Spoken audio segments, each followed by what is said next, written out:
Hello and welcome back to Back Corner Comics. So today is the new year, 2026. So today we're going to be talking about the comics or the graphic novels specifically, that I enjoyed in 2025. Something to keep in mind is, this is my top 10 list. If you have a top 10 list, or if you disagree with me completely, feel free to say so in the comments down below. I love the discourse and the conversation around, like what your favorite comics are. Because I think for everybody who reads comics, we always, latch on to the ones that we love and all that stuff. So let's start right away. Just to also another disclaimer, everything on this list except for the last one is, it's not like the best to the worst or whatever. But the last one, the number one, is the one that I think that out of all of these you should absolutely get. I still think that you should get some of the ones on the list, of course, because they're really good. But yeah, let's start it proper. So number 10 is Baki the Grappler. And Baki the Grappler is one of those mangas that have like eluded, the English release. And we finally got one from Kodama Press. And I think they've done an amazing job with these. Since I believe October, we've gotten 2 volumes a month, and they're going to keep that clip, the entire time. Hopefully, that's what they said. And another thing that I really, love about their release is they've stayed true to the Japanese tankobon format. And as you can tell, it's like your standard release here, but you're also getting these, dust flaps, and they also added the advertising band that you would see in typical Japanese releases. And there's also some holographics there. I'll do like a proper video on these at some point, because I do have the Spanish releases, because I never thought we would get it in English, so I bought the Spanish release, being able to read in Spanish. But yeah, so what is Baki about? Baki is about a young martial artist who is the son of the greatest martial artist in all of history. And Baki's whole goal is to get revenge and to beat his father. So he fights through this underground arena. And in this first arc, it's kind of all about this underground arena and the people that he fights in it and the mentors that he gains along the way. And as you can tell, the art is just amazing. And there is an evolution of the art. So by the time we're like, at volume 10, the art is going to be just kind of super amazing. It's already good here, but it evolves.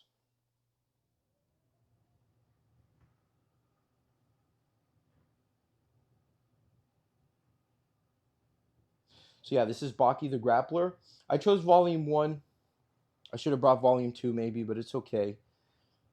I just kind of wanted to illustrate how amazing these are. And like I said, 2 release a month, so that would be a little bit more accurate to that, if I had volume 2 as well. Here it is. So yeah, technically these two are taking the number 10 spot. I know that's kind of cheating, but alas, they kind of released the same month. So yeah, Baki the Grappler, totally should read it. And at number 9, we have City Hunter Volume 1. This is a series, again, that I thought would never get an English release, but Kana Press, which is not Kodama Press, they sound very familiar, but Kana Press is an extension of Abrams Comics. And if you're an avid reader of American comics, you know that they put out this really great Fantastic Four comic a few years ago. Here they're doing with their manga releases, they're doing City Hunter, and that's kind of like a big promise for their line. They've already announced Billy Bat, which at the time of recording this video, I believe comes out next week or in a few weeks. Very excited to dig into Billy Bat, as again, that is another series that has eluded the English release. Here we have City Hunter Volume 1, and this is like a 3-in-1, if you will. And they also retained the typical Japanese release of the dust jacket, which is amazing, right? Like I wish Viz did it a little bit more, a little better. So yeah, this is a fabled Japanese IP, manga IP that, like I said, has eluded the Western release. But here we are, and you get these nice colored pages at the front.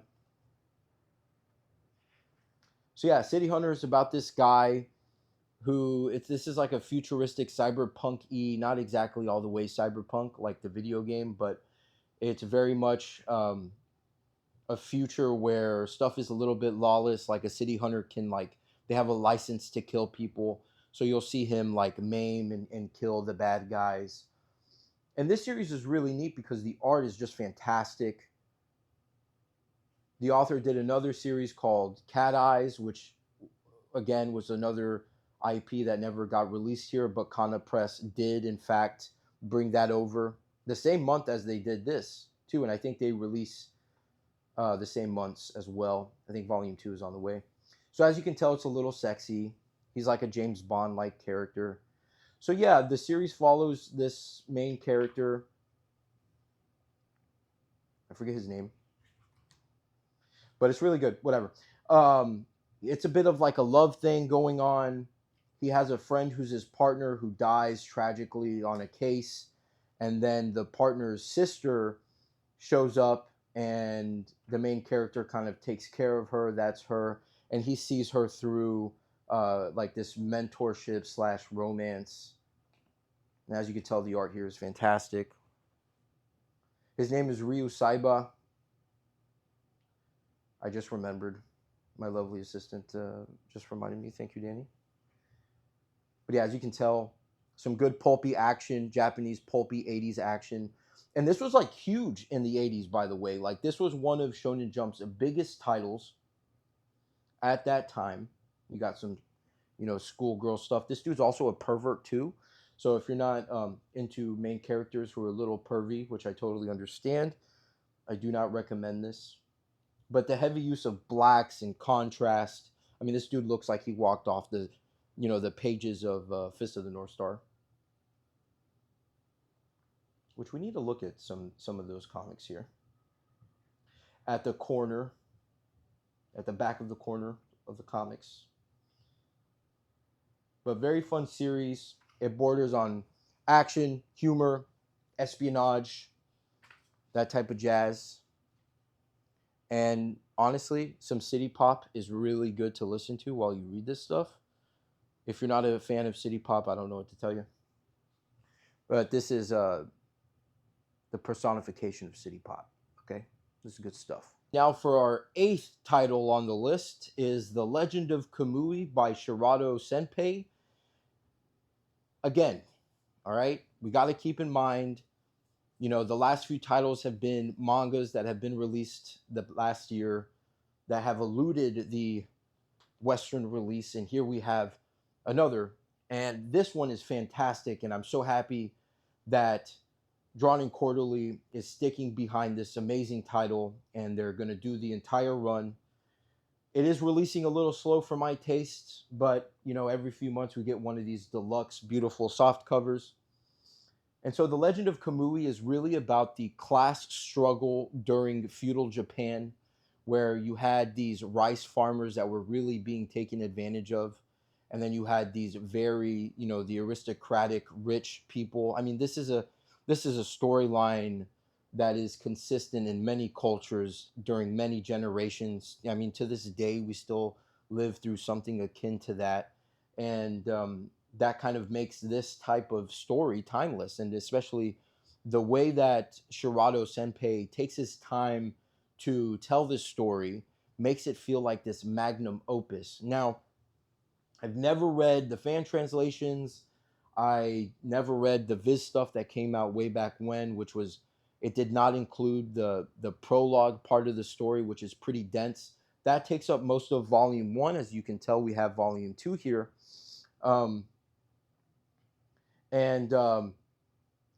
If this lives up to the first 2 volumes, we're probably looking at one of the greatest manga stories ever told, and I'm very much looking forward to future volumes. I loved Volume 2, that's why we're looking at it today. But yeah, as you can tell, we're getting this ribbon Baki and City Hunter also had this, and I think that's amazing that we're getting Western releases that really pay homage to the way they dress the tankobons in Japan. So shouts out to Drawn and Quarterly, Kana, and Kodama for providing that kind of like authentic feel to these releases. But yes, so this is volume 2. And like I said, I chose volume 2 because I really, really enjoyed volume 2 more than 1, even though 1's fantastic. Like, I feel like you could pick up volume 1 and end it there because it ends on this wonderful cliffhanger. I'm not going to go into that because I don't want to spoil it. But yes, let's crack this open. And as you can tell, there's this like Tezuka-like art style going on here, but like an evolution of Tezuka in a big way, you know? It's gory, it's beautiful, it's poetic, and it also retains. So this was published in Garo magazine. I hope one day I can get a few copies so we can look at them. And so Garo magazine was this kind of like underground manga publication that would publish all these really cool artists. Shirado Senpai basically created Garo so that way he could have an outlet to make Legend of Kamui. So you get all these little commentaries and all these little dialogues and narrations from him. You know, he's explaining here.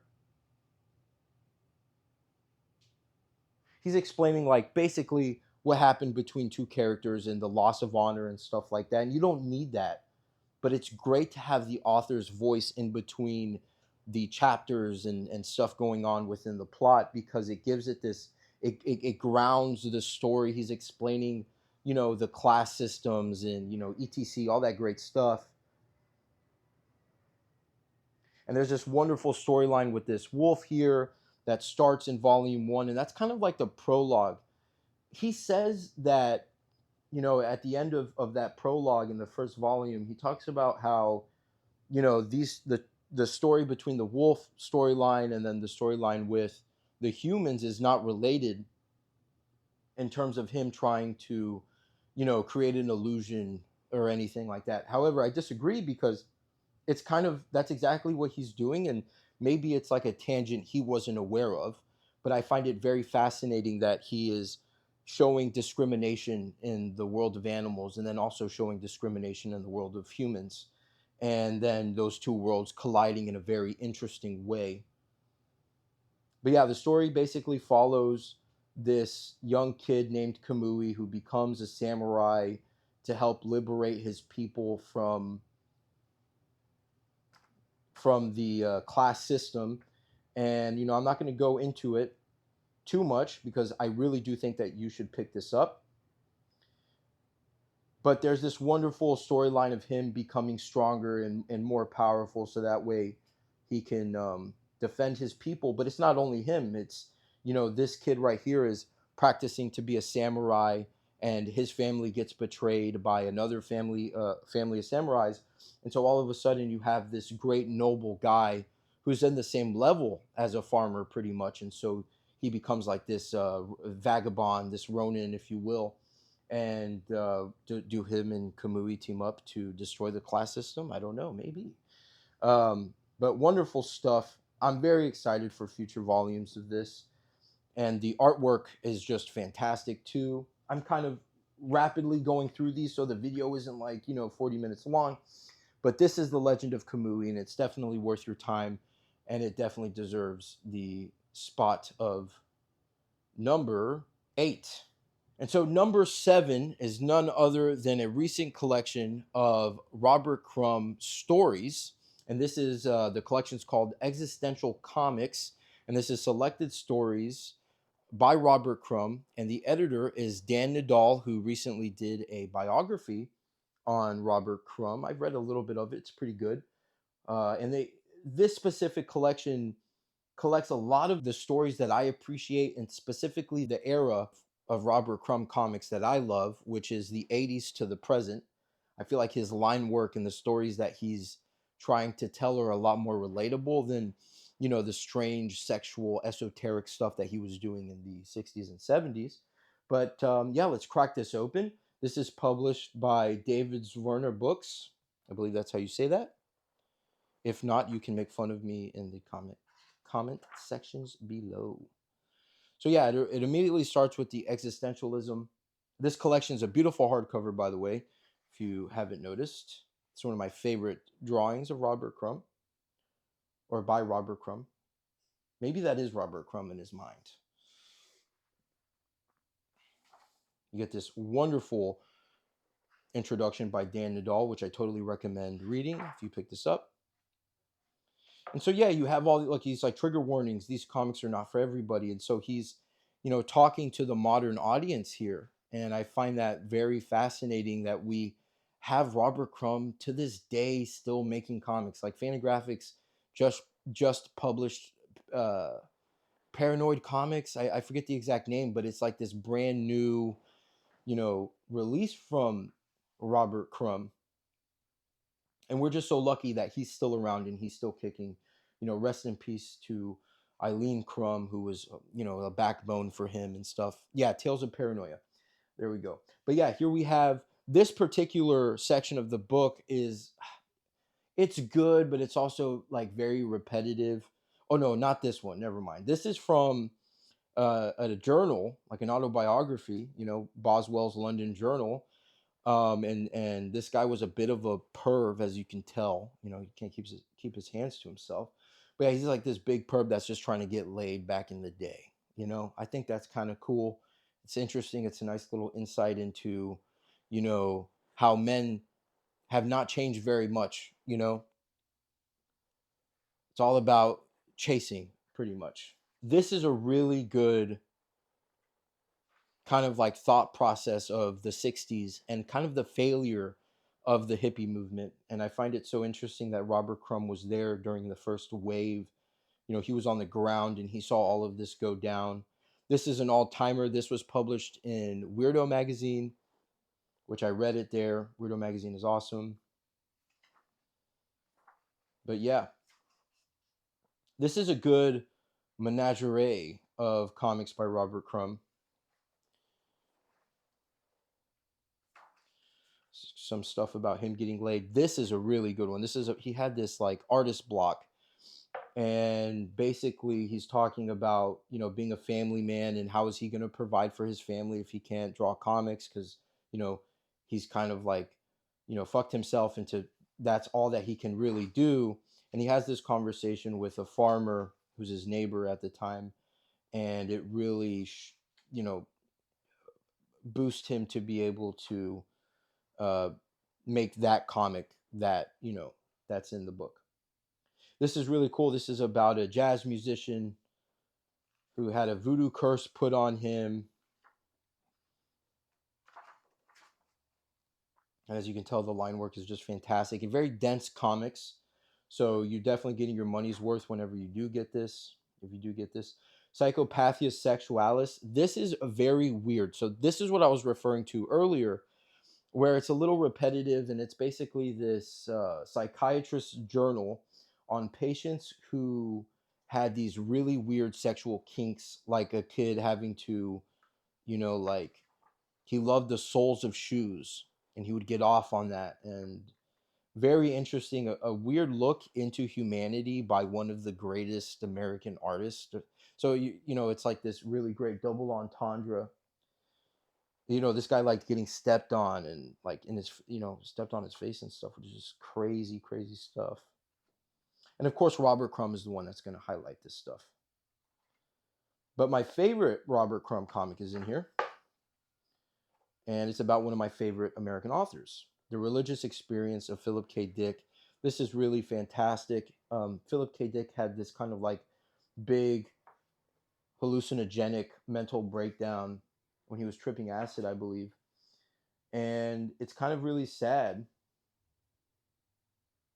Yeah, no. He had a there we go. He had a bunch of medication from a tooth extraction, and it sent him into this really weird religious experience where he's hallucinating all these things. And I believe this like fundamentally changed his mind as well. And you can see here that Robert Crumb is just at the top of his game in the 80s, man. I mean, he's just getting better and better, which is so like freaking weird to me. that he has not degraded any, like, in any way. You know, most artists start losing their art style later on, but not Robert Crumb. He's just getting better. This is a really good one, Footsie. I read that years ago in the Bible of Filth. But yeah, you get K Wimp, which is a classic from the Weirdo magazine era. Yeah, really good stuff. Existential comics. At number 6, we have Tongues by Anders Nielsen. This book is an epic in scope. It's just volume 1 of, I assume, maybe, 2 more volumes. It's hard to tell. This is a mixture of Greek mythology, modern times, commentary on the modern world and technology and all of that stuff. And if you're familiar with the channel, even before it was called Back Corner Comics, and we had this like rebranding and stuff, I did a top 10 in my favorite book of 2023, I believe, was The End by Anders Nielsen. And it was this really heart-wrenching story about like grief and dealing with the grief and stuff.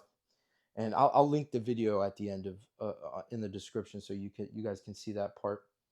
But Tongues is kind of like this accumulation of work that he's been doing for the past few years. I don't know if it's concurrent to what he's made or if this is all that has been made of that work. But yeah, so let's dive into it. And this is it's a wonderful hardcover. Pantheon did an amazing job here. Let me see. That looks good. And so we're going to obviously look at the book and get into it, but the designs that he does here, the panel layouts are just fantastic. Before Back Corner Comics was a YouTube channel, we were at a newspaper, and I actually did a overview at the newspaper of this book. So that is available somewhere. If you Google it or look it up on YouTube, you'll see it. But look at this. Look how beautiful this is. This is such a great package. I think you can get this for like a little over $20 on Amazon. You have this thing here, which is related to the story. Wonderful. So this is a bunch of different narratives that are happening at the same time. You have this girl who is being hunted by this military, this strange military. You have the story of the eagle that takes from,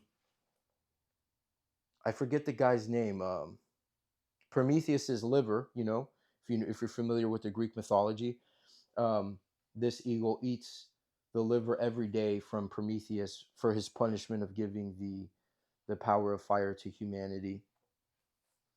So this guy is a previous character from another story that Anders Nielsen did. And his storyline's kind of continued and concluded here, I believe. So they have this little girl here, and she kind of like escapes.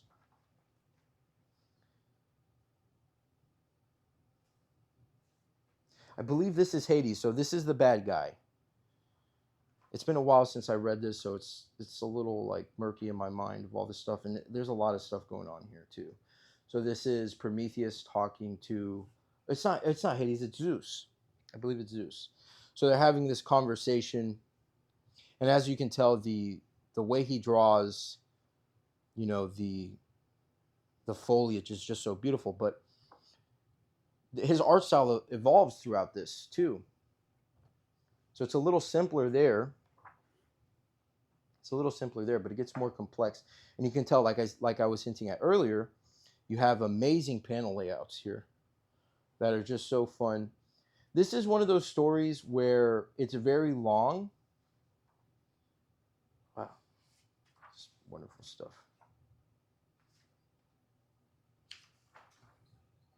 Great designs. But it's very long and not a lot happens throughout it. It's very condensed in time. And I hope that in the second volume, he kind of picks up the pace of the storytelling. Look at that, guys. That's just wonderful. Very beautiful. I remember when I did the overview, when this came out all that time ago, I was just so shocked by how beautiful this looked.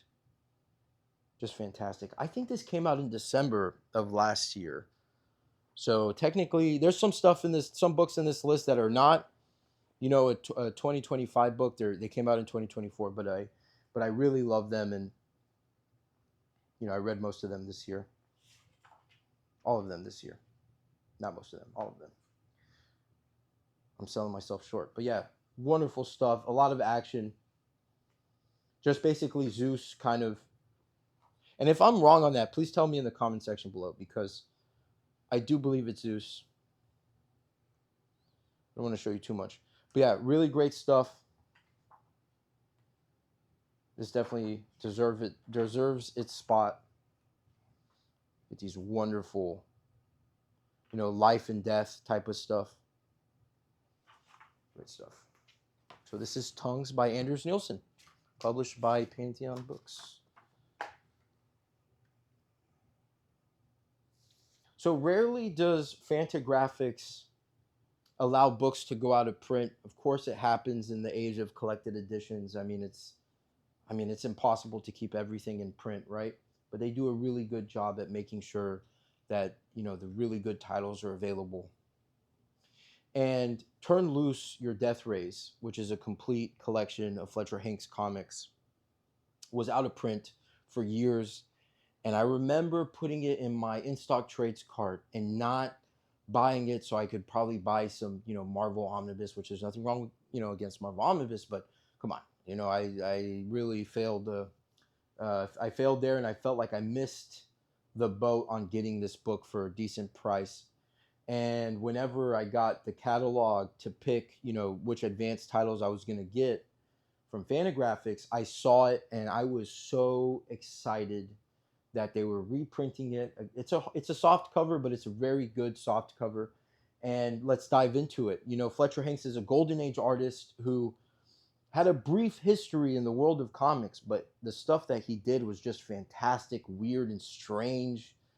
Who would draw a gorilla standing like that?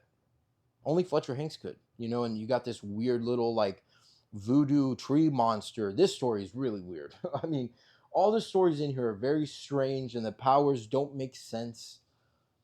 But who cares? You're reading Golden Age comics that read like underground comics from the 60s. So this guy was definitely ahead of his time when it came to telling these like really weird stories. Like Stardust is the main kind of character that everyone knows him, Fletcher Hanks, from. And some Stardust comics were actually published in certain Raw magazine issues. So that was where the modern world really started knowing about who Fletcher Hanks was.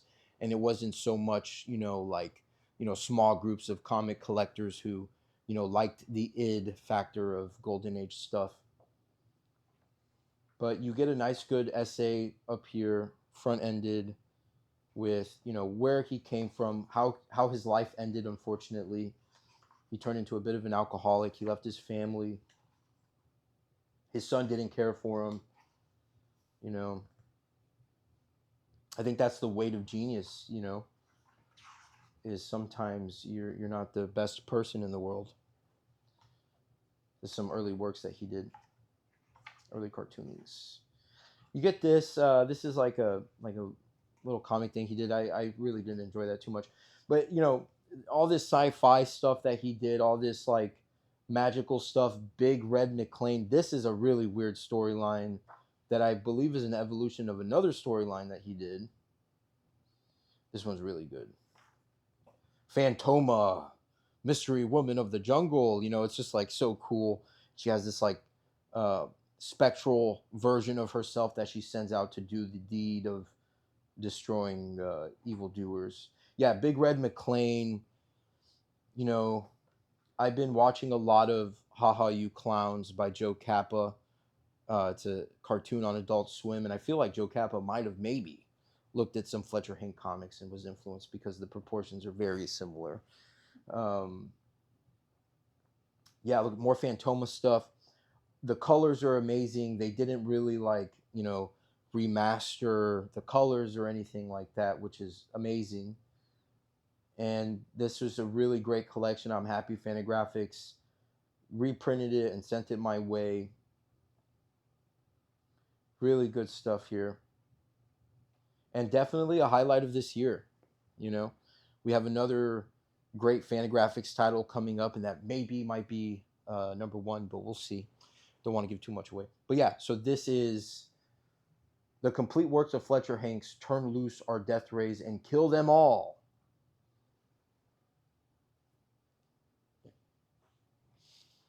So if you're a fan of the channel, if you're a subscriber, if you like hearing me ramble on about comics, you know that I'm a big fan of Richard Corbin, and I love Den. I'm doing a Den review series that, you know, look, there's 2 videos finished, okay, guys? But I've had a really busy end of the year, so I haven't been able to, like, really get back to it. But those will come in time. But I wanted to highlight ROWLF as my 4th favorite graphic novel of the year. And this one released this year, unlike a few of the other ones. But here we have ROWLF, and let me tell you, I have the original issue of ROWLF, the one that came out in the 60s, and I did a great comparison video on my channel. Well, not great, you know. You tell me if it's great.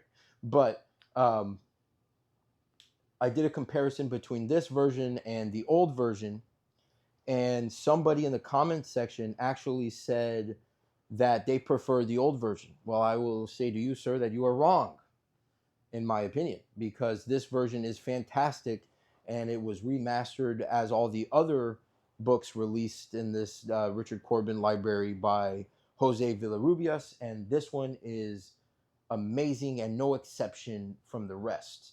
So of course you're going to get amazing hardcover, great dust jacket treatment, and then you get this amazing art on board. I'm not going to spend too much time on this because there's a whole other video on it on the channel, but I really kind of want to talk about this all day.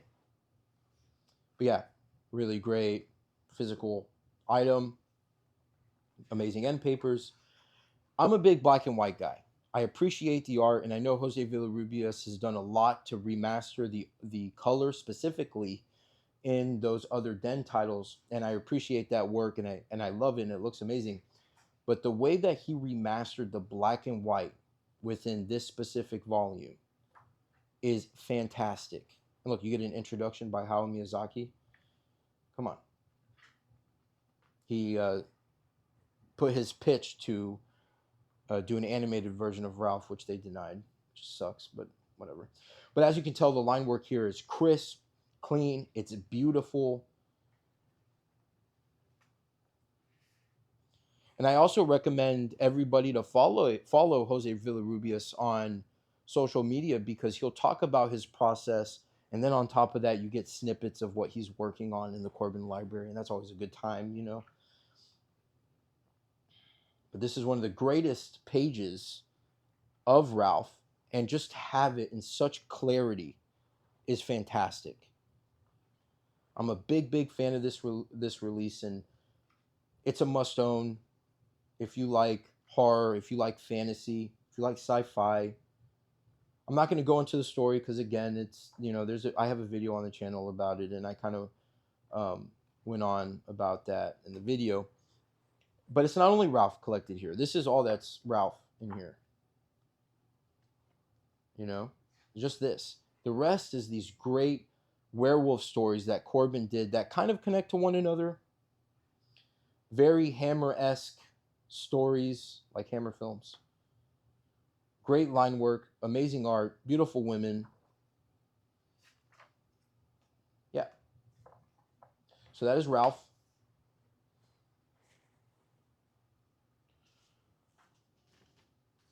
Totally recommend. And the number 3 spot goes to a title that I feel is underrated, that kind of lives in the universe of the Sandman comics, and that is the Books of Magic Omnibus Volume 1. This was such a fun read. You know, Neil Gaiman does the first 4 issues, which is painted, and they look amazing. I had read this before, and I wasn't impressed. Charles Vess does an issue in here, and I wasn't impressed at first. But when I came back to it with, renewed a renewed mind, a renewed opinion. I just fell in love with the character. I fell in love with Timothy Hunter and the supporting cast. I fell in love with the Dead Boy Detectives, which I have the omnibus of. Very fun read.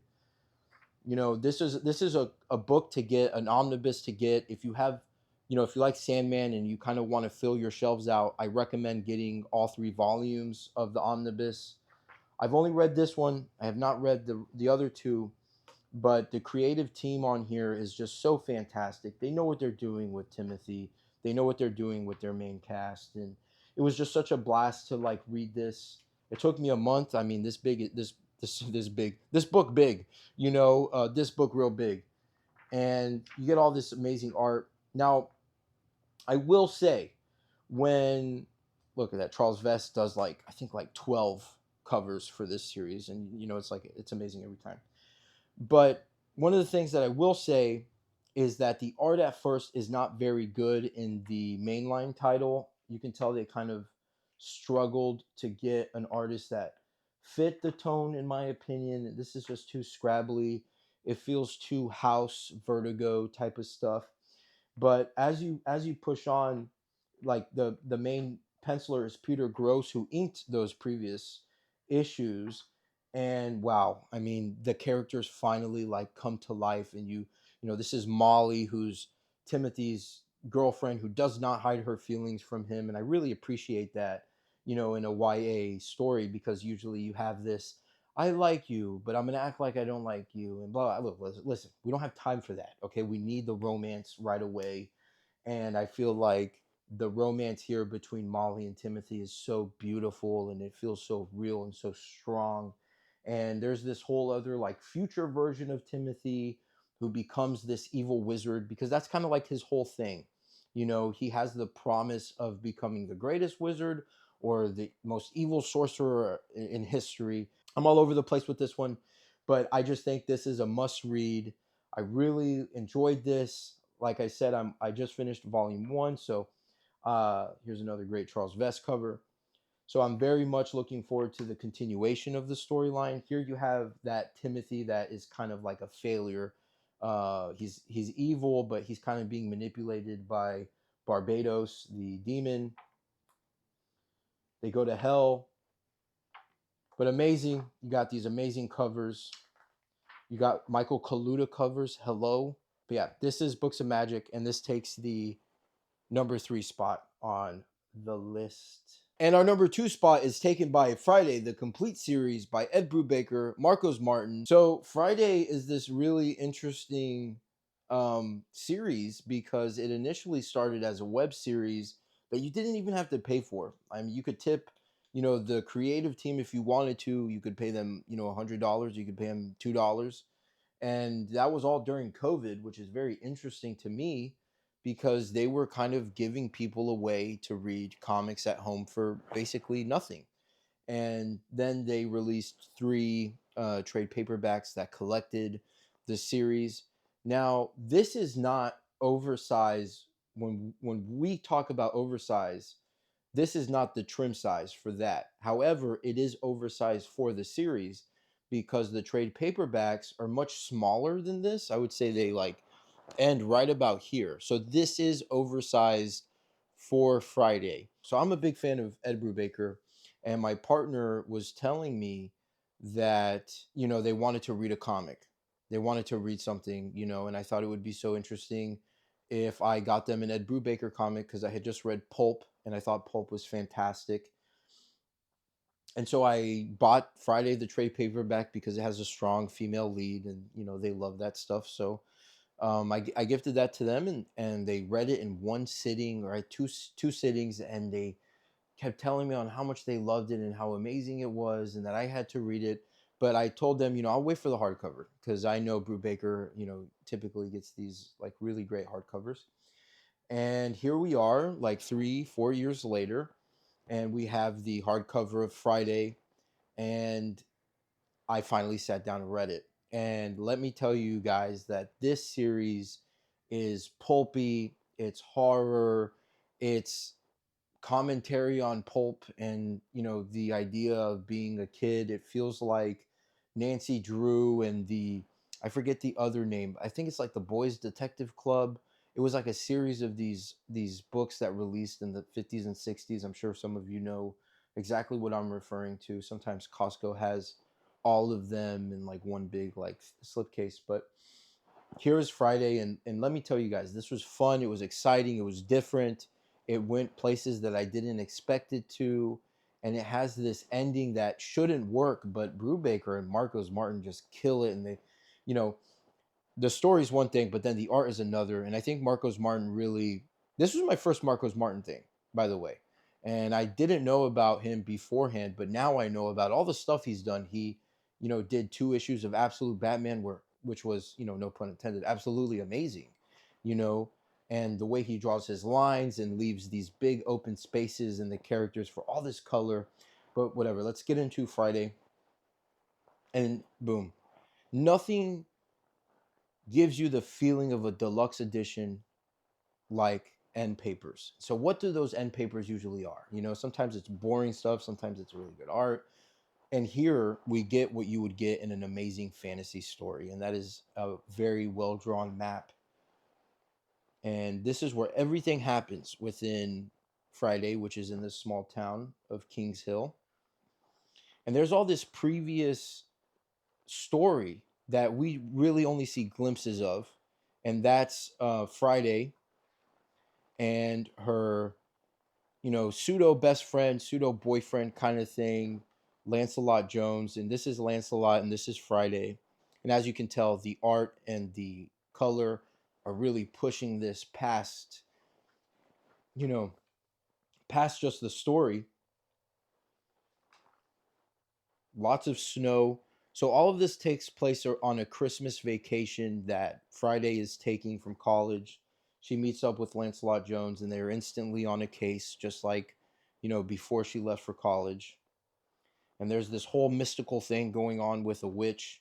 I don't want to say too much. I think I just kind of did, but the card designs are fantastic, and the colors, like everything is perfect in this series. This would take number one spot if it wasn't for another title, obviously. Like that, right? That panel right there just brings like so much excitement to me, makes me excited to read comics. It feels like Marcos Martin is a disciple of Mazzucchelli's simple but yet complex line work, and it's on full display throughout this entire comic. And it's broken down into chapters. It was like this had its own schedule pretty much, because Ed Brubaker's, constantly working on stuff, and so is Marcos Martin. So it seemed like they only worked on it when it made sense for them to work on it. And so it did take a long time for all of this to come out, and then, a little bit longer for it all to be collected. But it feels perfect. It feels like they made this in one sitting, in one rapid go. There's not this like feeling of like there was a drop off in the story or a drop off in the art. It feels like everybody involved in this comic was engaged in it, and they wanted it to be the best that it could be. And here it is. You get a badass female lead, you get a badass, secondary character in Lancelot Jones, and then you have this other storyline that's mystical and about a secret society. And just how deep does the conspiracy go? And her character is very complex. Like, she loves Lancelot Jones, but she doesn't wait for him. And I think that's so interesting for a female character, to not wait for the love interest, because usually, the female lead is, or the female character is the one who waits for the male character, but not here. She's going to get hers, as you can tell. And she's doesn't mind not having that stuff with Lancelot. And so you get this like beautiful situation that remains unresolved until the story starts proper. Here's your like creepy witch lady thing. And the snow. Oh man, the snow here feels like snow. It feels like there's snow coming out of the page right here, and it feels like a blizzard. You can barely see the characters, and they're designed so well, and you're like, that makes no sense, but then it adds so much. This really feels like a movie in terms of the way that it's written and the way that Marcos Martin draws it. Okay, so I don't want to show too much. It's pretty much all I'm willing to show you guys, really. You know, there's going to be like a big video on this, like a big sort of review at some point in the new year. I would look out for that if you're still on the fence on it. It's a lot of fun, guys. It's Pick Up Friday. It definitely deserves the number 2 spot. Granted, you know, I said that these numbers don't really matter except for the last one, the first, you know, number 1. But this really does deserve the number 2 spot, and it's a must buy for anybody that's into pulp or into mystery, or if you want like a yearly read for Christmas, this is the book for that. I think of this movie like the Jim Carrey Grinch movie. This is going to be a mainstay in the house. It's always going to be on the shelf, ready to read during the holiday season. So, Friday, number 2, good stuff. Something, you know, that we got to keep in mind, okay, is that it is the year 2026, but you know we still are in the Marty Supreme season, okay. If you haven't seen Marty Supreme, I totally recommend it. This isn't a movie channel. You know, I'm a filmmaker, and you know I delve in the craft of filmmaking, and I feel like Marty Supreme is firing on all cylinders when it comes to the filmmaking process. But whatever, really good movie, totally recommend it. But something that came to mind in my mind, I said, you know, what title is the Marty Supreme of indie comics? And Tedward came to mind. Granted, it's nothing like Marty Supreme, and he's definitely not the Marty Supreme of indie comics, but it's an interesting thought, and I really like that. Um, but Tedward easily is the standout comic of this past year. It's been about a little over a year since I got it. You know, I got the advanced copy in December, and I was so happy when it landed, guys. Um, as soon as I finished it, I emailed the PR guy over at Fantagraphics, and I told him how much I love Tedward. I said Tedward is a standout.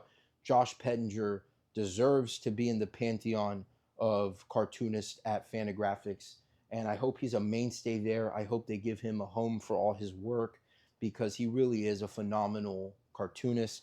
And I feel like Tedward is a must buy, a must read. I did a overview of this. I previously mentioned I did some overviews over at a newspaper, and this was one of them. I did an article and I did a video, and I loved writing about Tedward, and I loved doing that overview, and I loved reading Tedward. And I hate that I have to show you guys this because I feel like I should just tell you to go out and buy it, and I feel like you should go out and buy it. But we're gonna, you know, for the purpose of the video and the purpose of this type of video, we're gonna, you know, look through it. But I really think if this, even if just the cover, I'm gonna flip it over so you can get like another taste. Look at that. It's Tedward. I'm gonna open the end papers. Okay. If you are not sold on this book yet, shame on you. But also, if you are sold on this book, don't even finish the video. I don't care about the stats. I don't care. Go out and buy it. Okay? This is a must buy of 2025. No other book deserves your $20 more than this one. The only way that I could like Tedward more is if it gave me a hand job. And that's not happening because it's this book. But okay, let's go into it.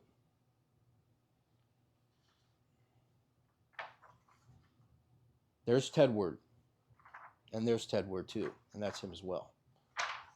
Okay.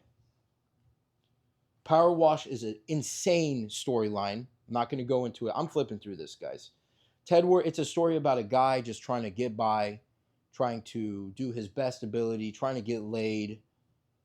You know, maybe he is like Marty Supreme. This is the Marty Supreme of comics, guys. You hear it first here at Back Corner Comics. It's a lot of fun. It goes from being, you know, him trying to get a job to him, you know, getting a nice pair of trousers. This is my favorite story in here, Worm Television, where he becomes like this service dude for a type of television that, you know, you have to pay to operate it, to watch it over a certain amount of time. There's some nudity there. If you're also a fan of Simon Hanselman and Megan Mogg.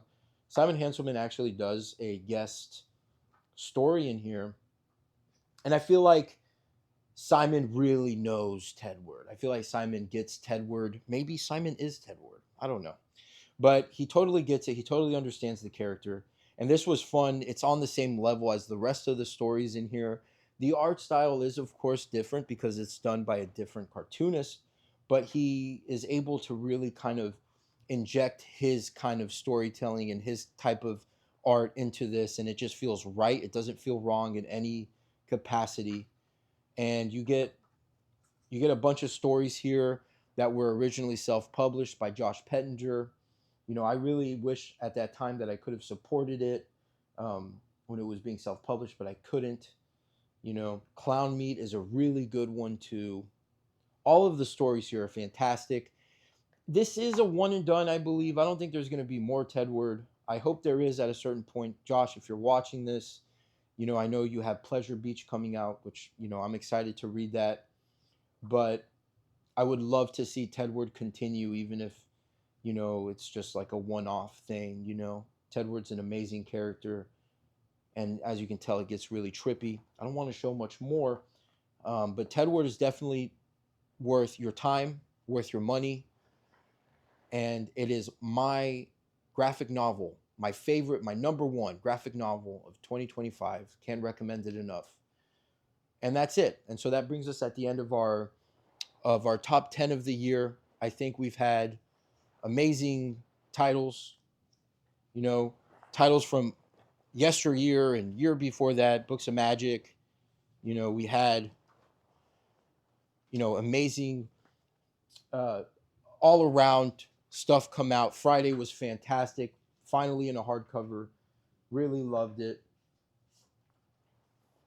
ROWLF got a touched up edition by one of the best guys working in modern comics right now, Jose Villarrubias. He's always shown a lot of love to the channel, so shouts out to you. Thank you, Jose. You sharing the videos that we've done on some of the Corbin stuff has been amazing. Really appreciate that. We had, Turn Loose the Death Rays, Fletcher Hanks. Fantagraphics has killed it the entire year. It's been a real blast being able to look at titles early. Tongues was fantastic by Anders Nielsen. And then, we got some great Crumb coming in hot. Shouts out to Robert Crumb. He never fails. He never gets old in the way of his work. We got manga that I never thought we would ever see in America, but alas, here we are. I feel as if we have finally entered officially the golden age of manga in America. So thank you guys for all of the followers at Back Corner Comics and all the subscribers. Thank you for watching. We're ending this video on 140 some subscribers. I never thought we would get 50. So thank you for showing the love. This year is going to be exciting. I kind of want to really focus on being more consistent with uploads and overviews. So keep an eye out for that. We're going to go a little bit more into the mainstream. We're going to do some Marvels and we're going to do some DC books. And then, of course, we're going to stick it with the indies too, because indies is, the heart of the channel. It's why I love comics, really. But yeah, so thank you guys for sticking with us. Thank you for being patient on the uploads. And I can't wait to see what the new year brings. Thank you so much.